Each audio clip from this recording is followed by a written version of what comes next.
हम पढ़ रहे थे इकोनॉमिक्स और एसएससी जीडी के लिए प्रीवियस ईयर के क्वेश्चन डिस्कस कर रहे थे इकोनॉमिक्स के। तो आप लोग इस वीडियो को पूरा अंत तक जरूर देखिएगा। और मैं आपको बता दूं, इसके पहले मैंने हिस्ट्री और ज्योग्राफी की क्लास कंप्लीट करा दिया है, जिसमें सारे प्रीवियस ईयर के क्वेश्चन शामिल हुए हैं। तो प्लीज़ उस वीडियो को चेकआउट जरूर कर लीजिएगा, प्लेलिस्ट बना दिया है। और इस वीडियो को भी पूरा अंत तक जरूर देखिएगा। वीडियो पसंद आए तो लाइक करना बिल्कुल ना भूलें। तो चलिए क्लास को स्टार्ट करते हैं। हमने पिछली क्लास में कहाँ तक कर लिया था, क्वेश्चन नंबर 60 तक अटेम्प्ट कर लिया था। तो चलिए एक बार फिर से 60वां क्वेश्चन हम देख लेते हैं। क्वेश्चन कह रहा है का विकास भारत में पहली पंचवर्षीय योजना का मुख्य उद्देश्य था। नदियों, इमारतें, वास्तुकला और कृषि। क्या उद्देश्य था? तो आप सभी को मैंने बताया था पिछली क्लास में, यदि याद हो तो ऑप्शन नंबर डी मैंने बताया था, कृषि। देखिए क्वेश्चन बहुत ज़्यादा है तो हम क्या करेंगे, थोड़ा स्पीड से करेंगे, क्योंकि ये प्रैक्टिस है तो इसके लिए कोई ज़्यादा वो नहीं है कि स्लो चलें या फास्ट। तो हमारी कोशिश ये है कि थोड़ा सा फास्ट चलते हैं तो ज़्यादा अच्छा होगा, क्योंकि वीडियो का लेंथ यदि बड़ा हो जाएगा तो मुझे अपलोड करने में थोड़ी दिक्कत होती है। तो इसकी वजह से मैं कोशिश करूँगा ज़्यादा स्पीड से करा दूँ। तो चलिए क्वेश्चन नंबर 61वां कह रहा है नवजात मृत्यु पर किसी दिए गए वर्ष या अन्य अवधि में प्रति 1000 जीवित जन्मों के और जीवन के पहले के दौरान होने वाली मृत्यु की संख्या को संदर्भित करता है। इसमें आपका कौन सा आंसर सही हो जाएगा? तो ऑप्शन नंबर यहाँ पे सी करेक्ट हो जाएगा। ऑप्शन नंबर सी 28 दिन। ठीक है, चलिए क्वेश्चन नंबर 62 देख लेते हैं। किसी संस्था के स्वामित्व वाली वस्तुएं क्या कहलाती हैं? इसमें आपका ऑप्शन नंबर डी करेक्ट हो जाएगा। परिसंपत्तियां कहलाती हैं, ध्यान रखिएगा। क्वेश्चन नंबर 63 कह रहा है 8वीं पंचवर्षीय योजना के दौरान प्रधानमंत्री कौन थे? इसमें आपका करेक्ट आंसर हो जाएगा option number C, PV Narasimha Rao. यह 8वीं पंचवर्षीय योजना के दौरान प्रधानमंत्री थे, ध्यान रखिएगा। क्वेश्चन नंबर 64 कह रहा है व्यापार और वाणिज्य का विस्तार करने और विदेशी मुद्रा लाने में क्या मदद करता है? क्वेश्चन क्या कह रहा है व्यापार और वाणिज्य का विस्तार करने और विदेशी मुद्रा लाने में क्या मदद करता है? इसमें आपका करेक्ट आंसर हो जाएगा ऑप्शन नंबर डी, निर्मित वस्तुओं का निर्यात यह आपका मदद करता है। क्वेश्चन नंबर 65 देख लेते हैं। अर्थशास्त्र में CRR का पूर्ण रूप क्या है? पहला तो यहाँ पे दिया हुआ है कैश रिजर्व रेशियो। चलिए ऑप्शन नंबर बी देख लेते हैं, कैश रिजर्व रेशियो। दूसरा कह रहा है कैश रासायनिक रिजर्व, दूसरा कैश रेट रेशियो और तीसरा कह रहा है कैपिटल रिजर्व रेशियो। इसमें आपका करेक्ट आंसर कौन सा हो जाएगा? तो ये तीनों तो फिलहाल गलत है, तो ऑप्शन नंबर यहाँ पे पहला सही हो जाएगा, ध्यान रखिएगा। यहाँ पे दिया हुआ है कैश रिजर्व रेशियो, ये आपका करेक्ट आंसर हो जाएगा CRR का पूर्ण रूप। ठीक है, अर्थशास्त्र में। चलिए क्वेश्चन नंबर अगला देख लेते हैं। केंद्र सरकार की दूसरी जनसंख्या नीति, राष्ट्रीय जनसंख्या नीति भारत में किस वर्ष बनाई गई थी? किस वर्ष बनाई गई थी? इसमें आपका करेक्ट आंसर हो जाएगा ऑप्शन नंबर ए, 2000 वर्ष में बनाई गई थी। क्वेश्चन नंबर अगला कह रहा है कौन सी पंचवर्षीय योजना बुनियादी ढांचे के विकास यानी बिजली और परिवहन पर केंद्रित थी? इसमें आपका ऑप्शन नंबर सी करेक्ट हो जाएगा। पहली पंचवर्षीय योजना बुनियादी ढांचे के विकास यानी बिजली और परिवहन केंद्र पर केंद्रित थी। ठीक है, चलिए क्वेश्चन नंबर 68 देख लेते हैं। किस पंचवर्षीय योजना का मुख्य फोकस भारी और बुनियादी उद्योगों का विकास तथा तीव्र औद्योगिकरण था? इसमें आपका करेक्ट आंसर हो जाएगा ऑप्शन नंबर डी, दूसरी पंचवर्षीय योजना में। क्वेश्चन नंबर 69 कह रहा है राष्ट्रीय आय को की तरह परिभाषित किया जाता है? इसमें आपका करेक्ट आंसर कौन सा हो जाएगा? ऑप्शन नंबर ए यहाँ पे आपका सही रहेगा। चलिए क्वेश्चन नंबर 70 देख लेते हैं। हरित क्रांति के परिणाम स्वरूप भारत में खाद्य फसलों का आयात था। मैंने पिछले वीडियो में आपसे पूछा था भारत में हरित क्रांति के जनक कौन है, ये मैंने आपको बता दिया था, MS स्वामीनाथन। विश्व में जनक कौन कहे जाते हैं हरित क्रांति, ये आपको बताना था। तो आप लोग यदि नहीं बताए हैं तो प्लीज़ बता दीजिएगा, क्योंकि मुझे पता नहीं लग रहा है, क्योंकि मैंने इकोनॉमिक्स की क्लास अभी जो पहली क्लास है उसको रिकॉर्ड किया है, उसके बाद दूसरी क्लास यहाँ पे रिकॉर्ड कर रहा हूँ। मैं क्या कर रहा हूँ कि 3-4 क्लासेस इकट्ठे रिकॉर्ड करके अपलोड कर दे रहा हूँ। मुझे नहीं पता कि आप लोगों ने आंसर दिया है कि नहीं। ये अपलोड हो जाएगा, उसके बाद पता लगेगा, जब पब्लिश हो जाएगा तब पता लगेगा कि आपने कमेंट किया था या नहीं, क्योंकि टाइम नहीं रहता है। इसलिए मैं जब भी रिकॉर्ड करने बैठता हूँ तो कोशिश करता हूँ 1 से 2 क्लास एक्स्ट्रा मैं रिकॉर्ड करके आपको दे दूं, क्योंकि समय थोड़ा कम रहता है। तो हरित क्रांति के परिणाम स्वरूप भारत में खाद्य फसलों का आयात था, बढ़ गया था, प्रतिबंधित था, कम हो गया है, अप्रभावित रहा है। यदि आपने कमेंट नहीं किया है तो ज़रूर कमेंट करिएगा। तो इसमें आपका कौन सा आंसर करेक्ट हो जाएगा, तो इसमें आपका ऑप्शन नंबर सी करेक्ट हो जाएगा, कम हो गया था। ठीक है, चलिए क्वेश्चन नंबर 71 कह रहा है जनगणना के अनुसार किस भारतीय राज्य का जनसंख्या घनत्व तो सबसे कम है, इसमें आपका ऑप्शन नंबर सी करेक्ट हो जाएगा, अरुणाचल प्रदेश। क्वेश्चन नंबर 72 कह रहा है घरेलू मुद्रा के संदर्भ में विदेशी मुद्रा की एक इकाई की कीमत क्या कहलाती है, इसमें आपका ऑप्शन नंबर बी करेक्ट हो जाएगा, मौद्रिक विनिमय दर कहलाती है, ध्यान रखिएगा।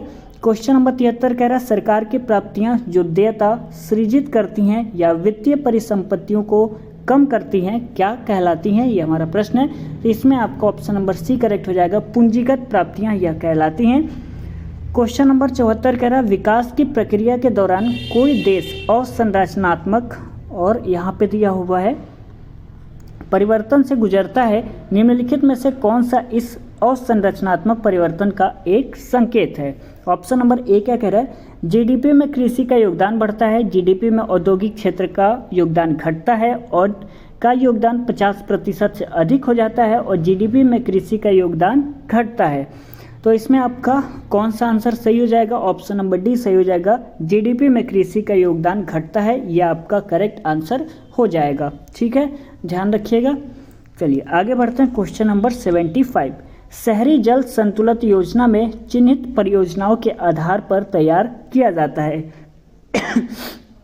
City water action period, conserve water action plan, city water area plan या सिटी वाटर एक्शन प्लान तैयार किया जाता है। इसमें आपका करेक्ट आंसर हो जाएगा option number D, city water action plan यह आपका तैयार किया जाता है। क्वेश्चन नंबर 76 कह रहा है भारतीय प्रतिभूति और विनिमय बोर्ड सेबी की पहली महिला प्रमुख कौन बनी है, ये आपको बताना है।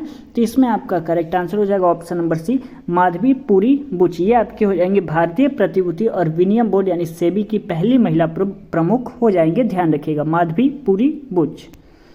क्वेश्चन नंबर 77 कह रहा है हरित क्रांति के दौरान किसानों ने का उपयोग करके फसलों की खेती की, द्विबीजीय पत्री, निम्न उपज वाली किस्मों के बीच, अधिक उपज वाली किस्मों के बीच, एक बीज पत्री बीजों। इसमें आपका करेक्ट आंसर कौन सा हो जाएगा, इसमें आपका ऑप्शन नंबर सी करेक्ट हो जाएगा, अधिक उपज वाली किस्मों के बीज। क्वेश्चन नंबर अगला देख लेते हैं। एक वर्ष में उत्पादित वस्तुओं और सेवाओं का कुल मूल्य राष्ट्रीय आय को निरूपित करता है। करेक्ट आंसर इसमें हो जाएगा ऑप्शन नंबर सी, अंतिम। क्वेश्चन नंबर 79 कह रहा है जब निर्यात आयात से अधिक होता है तो इसे की स्थिति के रूप में जाना जाता है। करेक्ट आंसर इसमें हो जाएगा ऑप्शन नंबर बी, व्यापार अधिशेष के रूप में जाना जाता है। क्वेश्चन नंबर 80 कह रहा है के दौरान मुख्य फोकस सार्वजनिक क्षेत्र पर था और इस दौरान देश में तेजी से औद्योगिकरण लाने की योजना बनाई गई थी। भारत में दूसरी पंचवर्षीय योजना, भारत में प्रथम पंचवर्षीय योजना, भारत में तीसरी पंचवर्षीय योजना या भारत में पांचवी पंचवर्षीय योजना। इसमें आपका करेक्ट आंसर हो जाएगा ऑप्शन नंबर और ए सही हो जाएगा, भारत में दूसरी पंचवर्षीय योजना, ये आपका करेक्ट हो जाएगा। चलिए क्वेश्चन नंबर 81 देख लेते हैं। निम्नलिखित में से कौन सा हरित क्रांति का एक लाभ है, खाद्यान्न में आत्मनिर्भरता, सरकार के खाद्यान्न भंडार में कमी, खाद्यान्नों के आयात में वृद्धि या खाद्यान्न के मूल्य में वृद्धि। इसमें आपका करेक्ट आंसर हो जाएगा ऑप्शन नंबर ए, खाद्यान्न में आत्मनिर्भरता। देखिए मैं क्लास रिकॉर्ड कर रहा हूँ, लाइट चला गया है, क्या ही बताएं। क्वेश्चन नंबर 82 कह रहा है तीसरी पंचवर्षीय योजना का उद्देश्य भारत को बनाना था, आत्मनिर्भर बनाना था या एक सूचना तकनीकी राष्ट्र या आश्रित या न्यून, क्या बनाना था। इसमें आपका करेक्ट आंसर हो जाएगा ऑप्शन नंबर ए, आत्मनिर्भर बनाना था। तीसरी पंचवर्षीय योजना का उद्देश्य क्या था, भारत को आत्मनिर्भर बनाना था, यह आपका आंसर हो जाएगा। क्वेश्चन नंबर 83 देखते हैं। राष्ट्रीय आय की गणना की विधि में हम उत्पादित वस्तुओं और सेवाओं की कुल वार्षिक मूल्य की गणना करते हैं यदि एक वर्ष समय की इकाई है। इसमें आपका करेक्ट आंसर कौन सा हो जाएगा, ऑप्शन नंबर सी हो जाएगा, उत्पाद। क्वेश्चन नंबर 84 कह रहा है देशों के केंद्रीय बैंकों द्वारा धारित विदेशी मुद्रा परिसंपत्तियां हैं। इसमें आपका करेक्ट आंसर हो जाएगा ऑप्शन नंबर डी, विदेशी मुद्रा रिजर्व। क्वेश्चन नंबर 85 देख लेते हैं। उद्योगों का एक समूह जो शहरी केंद्रों द्वारा प्रदान किए जाने वाले लाभों का उपयोग करने के लिए एक साथ आने की प्रवृत्ति रखता है, उसे क्या कहा जाता है। इसमें आपका देख लेते हैं ऑप्शन, शहरी अर्थव्यवस्था कहा जाता है या समूहन अर्थव्यवस्था या एकीकरण अवस्था या ग्रामीण अवस्था, क्या कहा जाता है। तो ये ध्यान रखिएगा ऑप्शन नंबर बी यानी समूहन अर्थव्यवस्था कहा जाता है, ध्यान रखिएगा। क्वेश्चन नंबर 86 देख लेते हैं। बजट प्रत्येक हेतु सरकार की अनुमानित प्राप्तियां और व्यय का वितरण है। इसमें आपका करेक्ट आंसर हो जाएगा ऑप्शन नंबर बी, वित्तीय वर्ष, ध्यान रखिएगा। क्वेश्चन नंबर 87 कह रहा है सरकार द्वारा आवश्यक कुल उधार का एक संकेत है। राजकोषीय घाटा, राजकोषीय शेष या राजकोषीय अधिशेष या राजकोषीय वृद्धि।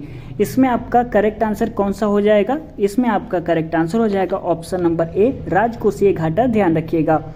क्वेश्चन नंबर 88 कह रहा है आरबीआई के निम्नलिखित मौद्रिक लिखतों में कौन सा प्रकृति में गुणात्मक है? इसमें आपका करेक्ट आंसर हो जाएगा ऑप्शन नंबर बी, मोरल सुएसन, ये आपका करेक्ट आंसर हो जाएगा। क्वेश्चन नंबर 89 देख लेते हैं, क्या कह रहा है भारत के राष्ट्रीय खेल 2022 के 36वें संस्करण में किस राज्य, यहाँ पे आपका आधा क्वेश्चन यहाँ पे लिखा हुआ है, किस राज्य ने सर्वाधिक कांस्य पदक जीते थे? हरियाणा ने, महाराष्ट्र, केरल या उत्तर प्रदेश, किसने सर्वाधिक कांस्य पदक जीते थे? तो यहाँ पे आपका करेक्ट आंसर हो जाएगा ऑप्शन नंबर बी, महाराष्ट्र ने सर्वाधिक कांस्य पदक जीते थे, ध्यान रखिएगा। क्वेश्चन नंबर 90 कह रहा है भारत में पंचवर्षीय योजनाओं के लिए अंतिम अनुमोदन प्राधिकरण था, क्या था? राष्ट्रीय विकास परिषद, राष्ट्रीय कृषि एवं विकास परिषद और अंतर्राष्ट्रीय विकास परिषद या राष्ट्रीय विकास केंद्र। इसमें आपका करेक्ट आंसर हो जाएगा ऑप्शन नंबर ए, राष्ट्रीय विकास परिषद, ध्यान रखिएगा। क्वेश्चन नंबर 91 कह रहा है भारत की 8वीं पंचवर्षीय योजना के कारण विलंबित हुई थी, क्या हुई थी? इसमें आपका करेक्ट आंसर हो जाएगा ऑप्शन नंबर बी, केंद्र में राजनीतिक अनिश्चितता, ठीक है। चलिए क्वेश्चन नंबर 92 कह रहा है राष्ट्रीय कृषि और ग्रामीण विकास बैंक नाबार्ड पूर्ण रूप से के स्वामित्व हैं। इसमें आपका correct answer option number D हो जाएगा, भारत सरकार। क्वेश्चन नंबर 93 देख लेते हैं भारत में अधिकतम मुद्रास्फीति वर्ष में 25.2% दर्ज की गई थी, जो मुख्य रूप से उसके पिछले वर्ष खरीफ फसलों के खराब हो जाने और कच्चे तेल के मूल्यों में बढ़ोतरी के कारण हुआ था। कब हुआ था? तो इसमें आपका correct answer option number D हो जाएगा 1974 से 75।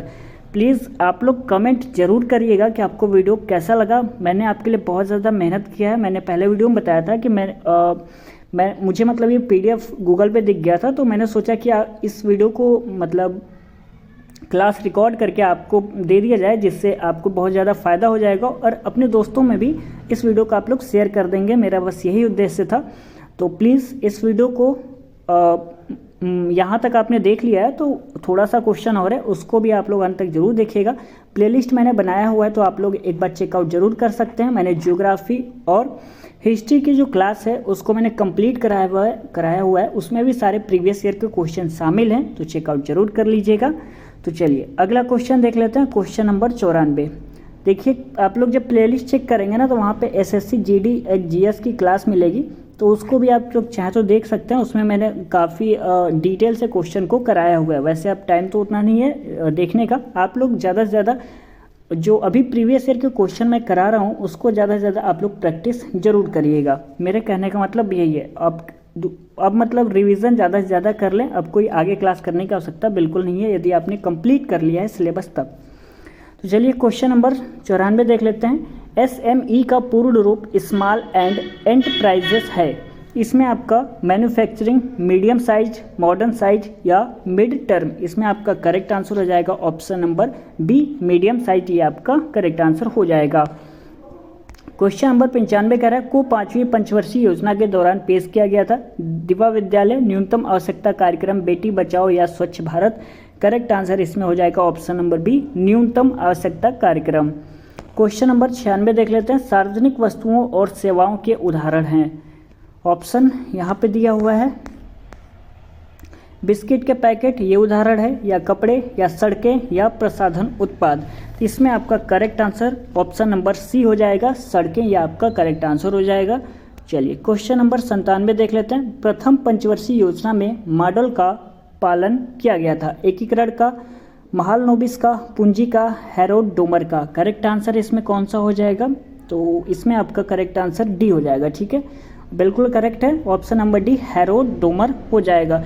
प्लीज़ एक रिक्वेस्ट है कि मैं जो भी पढ़ा रहा हूँ उस पर आप लोग ट्रस्ट करिए, क्योंकि मैं कुछ भी आप लोगों को गलत नहीं पढ़ाऊँगा, क्योंकि मैं भी आप लोगों की तरह ही हूँ। मैं भी एक तैयारी करता हूँ, तो कुछ भी ऐसा गलत मैं नहीं बताऊँगा। जो मैं पढ़ता हूँ आप लोगों तक सोचता हूँ कि आप लोगों तक वो जानकारी पहुँचा दिया जाए, ठीक है। तो मैं कुछ भी गलत नहीं बता रहा हूँ, जो भी बता रहा हूँ बिल्कुल सही है, तो आप लोग ट्रस्ट जरूर करें इस चैनल पर। चलिए क्वेश्चन नंबर 98 कह रहा है, 97 का मैंने बता ही दिया आपको। प्रथम पंचवर्षीय योजना में मॉडल का पालन किया गया था, हैरोल्ड डोमर का किया गया था। ऑप्शन नंबर डी यहाँ पे करेक्ट हो जाएगा। क्वेश्चन नंबर 98 देख लेते हैं। जनता की या की को ध्यान में रखते हुए सरकार द्वारा सब्सिडी प्रदान की जाती है। क्वेश्चन नंबर 98 क्या कह रहा है, जनता के या की को ध्यान में रखते हुए सरकार द्वारा सब्सिडी प्रदान की जाती है। इसमें आपका ऑप्शन नंबर ए करेक्ट हो जाएगा, कल्याण। चलिए क्वेश्चन नंबर 99 देख लेते हैं। इंटरनेट और फैक्स के माध्यम से वस्तुओं की क्रय विक्रय के लिए उपलब्ध सुविधा का नाम बताइए। इसमें आपका करेक्ट आंसर हो जाएगा D, e commerce. Question number 100 कह रहा है, निवल निर्यात बराबर कुल निर्यात माइनस कुल आय, कुल आयात, कुल ब्याज या कुल राजस्व। करेक्ट आंसर इसमें हो जाएगा ऑप्शन नंबर बी, कुल आयात हो जाएगा, ध्यान रखिएगा। क्वेश्चन नंबर 101 कह रहा है, भारत की 10वीं पंचवर्षीय योजना के दौरान वास्तविक विकास दर क्या थी? 6.2%, 7.6%, 7% या 5%। इसमें करेक्ट आंसर कौन सा हो जाएगा? ऑप्शन नंबर बी करेक्ट हो जाएगा, 7.6%। भारत की 10वीं पंचवर्षीय योजना के दौरान वास्तविक विकास दर कितनी थी? याद रहेगा 7.6% रहेगा। ऑप्शन नंबर बी यहाँ पे करेक्ट हो जाएगा। चलिए आगे देखते हैं क्वेश्चन नंबर 110। जनगणना 2011 के अनुसार भारत का सबसे कम जनसंख्या वाला राज्य कौन सा था? इसमें आपका सिक्किम है, मिजोरम, गोवा या पंजाब। तो इसमें आपका करेक्ट आंसर हो जाएगा option number A, Sikkim. Question number 103 देख लेते हैं। निम्नलिखित में से कौन सा एक कृषि आधारित उद्योग है? पेट्रोल रसायन, लोहा इस्पात, रेशम वस्त्र या सीमेंट। करेक्ट आंसर हो जाएगा ऑप्शन नंबर सी, रेशम वस्त्र। क्वेश्चन नंबर 104 कह रहा है, एक मिनट। क्वेश्चन नंबर 104 कह रहा है, प्रथम 7 पंचवर्षीय योजनाओं में को अधिक महत्व दिया गया है। इसमें आपका ऑप्शन नंबर ए करेक्ट हो जाएगा, आत्मनिर्भरता को अधिक महत्व दिया गया है। क्वेश्चन नंबर 105 कह रहा है, ब्रिटिश औपनिवेशिक शासन के तहत भारत की अर्थव्यवस्था मूल रूप से कृषि प्रधान रही। उस समय देश की लगभग कितने प्रतिशत जनसंख्या कृषि से प्रत्यक्ष या अप्रत्यक्ष रूप से आजीविका प्राप्त करती थी? इसमें ऑप्शन यहाँ पे दिया हुआ 65, 60, 85 या 70। करेक्ट आंसर हो जाएगा 100 कौन सा? इसमें आपका एक मिनट फिर से देख लेते हैं क्वेश्चन क्या कह रहा है। क्वेश्चन एक तो इतना लंबा है। ब्रिटिश औपनिवेशिक शासन के तहत भारत की अर्थव्यवस्था मूल रूप से कृषि प्रधान रही। उस समय देश की लगभग कितने प्रतिशत जनसंख्या कृषि से प्रत्यक्ष या अप्रत्यक्ष रूप से आजीविका प्राप्त करती थी? कितने प्रतिशत जनसंख्या कृषि से? तो यहाँ पे दिया हुआ 65, 60, 85 या 70। तो इसमें आपका आंसर 85% सही हो जाएगा, ध्यान रखिएगा। चलिए क्वेश्चन नंबर 106 देख लेते हैं। माल का निर्यात को बढ़ाता है। करेक्ट आंसर हो जाएगा ऑप्शन नंबर डी, विदेशी मुद्रा। क्वेश्चन नंबर 107 कह रहा है, इस योजना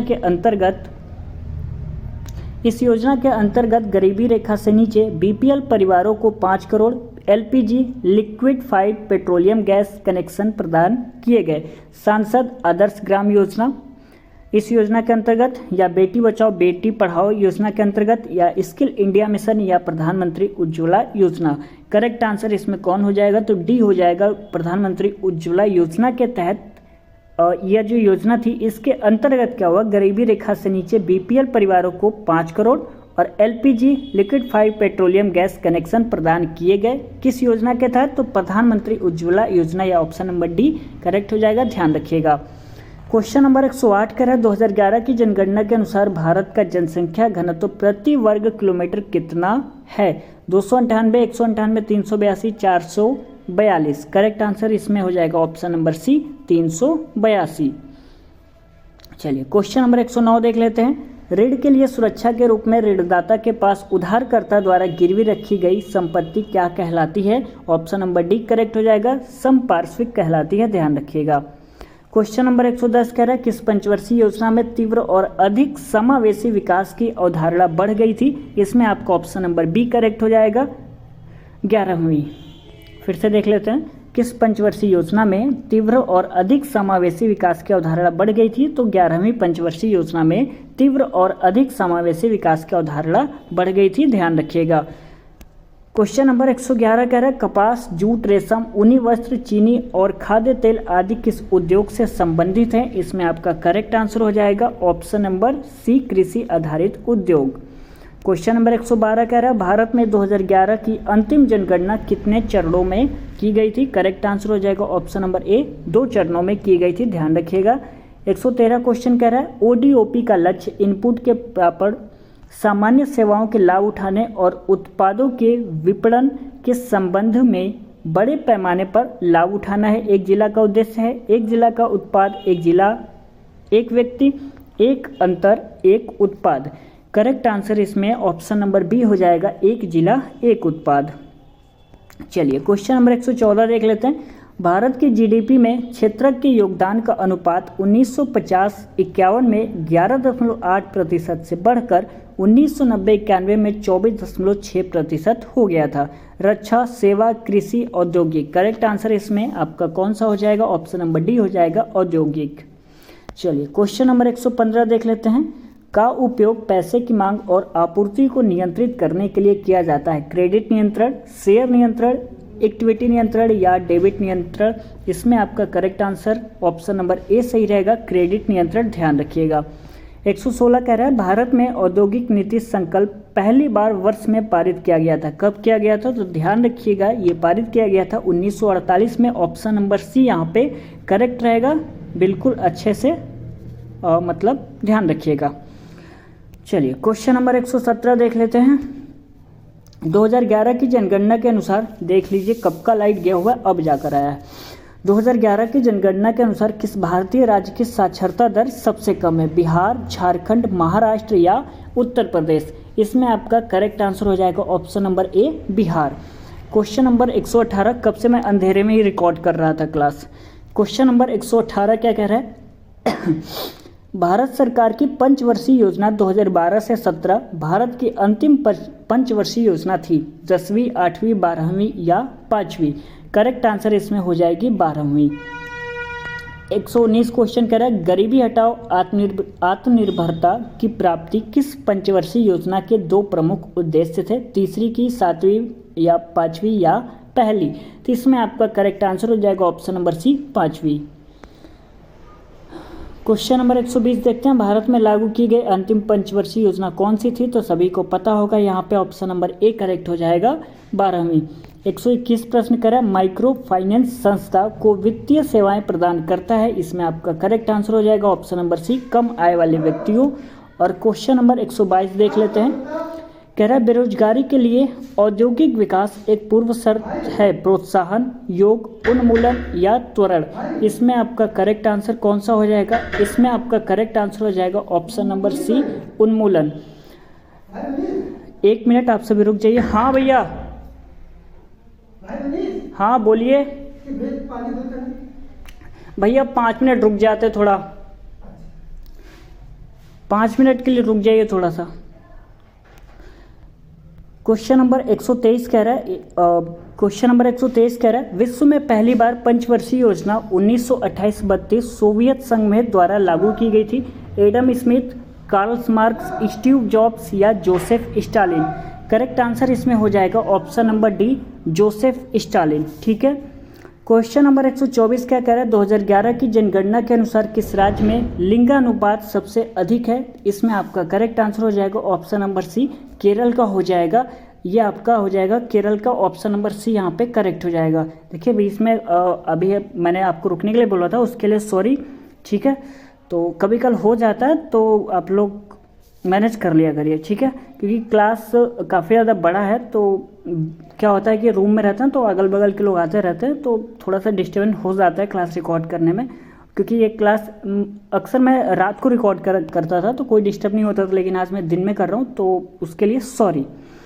क्वेश्चन नंबर 125 देख लेते हैं। ऐसी स्थिति जिसमें सरकार अपने द्वारा एकत्रित राजस्व के बराबर राशि खर्च कर सकती है की स्थिति कहलाती है? क्या कहलाती है? इसमें आपका ऑप्शन नंबर बी करेक्ट हो जाएगा, संतुलित बजट। क्वेश्चन नंबर 126 कह रहा है भारत में हरित क्रांति में उच्च उपज देने वाली किस्मों के बीजों के प्रयोग की मुख्य आवश्यकता क्या थी? इसमें आपका आवश्यकता क्या थी देख लेते हैं। फसल उगाने की पुरानी पद्धति का उपयोग, पानी की अनियमित आपूर्ति का उपयोग, स्थानीय चीज़ों का उपयोग और उर्वरक और कीटनाशक का उपयोग। तो करेक्ट आंसर इसमें कौन सा हो जाएगा, डी हो जाएगा, उर्वरक और कीटनाशक का उपयोग। यह आपकी मुख्य आवश्यकता थी। ठीक है, डी यहाँ पे करेक्ट रहेगा। चलिए क्वेश्चन नंबर 187 देख लेते हैं, सॉरी 127 देख लेते हैं। खुदरा विक्रेताओं के लिए गोदाम में स्टॉक रखते हैं ताकि खुदरा विक्रेताओं को जब भी उनकी आवश्यकता हो उन्हें सामान उपलब्ध कराया जा सके। तो इसमें आपका करेक्ट आंसर हो जाएगा थोक विक्रेता। अभी भी कुछ प्रश्न बाकी रह गए हैं इस क्लास में, तो उसको हम अगले वीडियो में कवर कर लेंगे, यानी इकोनॉमिक्स की क्लास अगले वीडियो में बिल्कुल कंप्लीट मैं करा दूंगा। तो प्लीज़ वीडियो को लाइक ज़रूर कर दीजिएगा और हमारी इस मेहनत के लिए आप लोग बता सकते हैं कि कैसा आपको वीडियो लगा, तो नीचे कमेंट जरूर करिएगा। वीडियो को अपने दोस्तों में ज़्यादा से ज़्यादा शेयर करिएगा ताकि उन तक भी यह वीडियो पहुंच सके और एग्ज़ाम से पहले वो प्रीवियस ईयर क्वेश्चन का प्रैक्टिस ज़्यादा से ज़्यादा कर सकें। तो चलिए मिलते हैं अगले क्लास में, तब तक के लिए धन्यवाद।